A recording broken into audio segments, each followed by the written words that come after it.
দেশজুড়ে বইছে শাকিব খানের রাজকুমার সিনেমার ঝড়।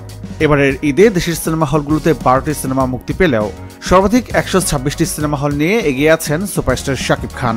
শুধু হলের সংখ্যার দিক থেকেই নয়, জনপ্রিয়তার দিক থেকেও অন্য সব সিনেমার চেয়ে শতগুণ এগিয়ে আছে শাকিব খান এবং মার্কিন অভিনেত্রী কোর্টনি কফি অভিনীত রাজকুমার সিনেমাটি। সম্প্রতি সিনেমা হলে এসে শাকিব খানের রাজকুমার সিনেমা দেখেন বাংলা চলচ্চিত্রের এক সময়ের পর্দা কাঁপানো অভিনেত্রী ময়ূরী। রাজকুমার সিনেমা দেখার পর একটি সাক্ষাৎকারে নায়িকা ময়ূরী বলেন, শাকিব খান রাজকুমার সিনেমায় হলিউডের নায়িকার সঙ্গে অভিনয় করেছে, এজন্য এই সিনেমাটি দেখার আমার অনেক আগ্রহ। তিনি বলেন, শাকিব খানের জন্য আমার সব সময়ই শুভকামনা। শাকিব আরও ভালো কাজ করুক, আরও বড় হোক, আরও বড় বড় সিনেমা করুক।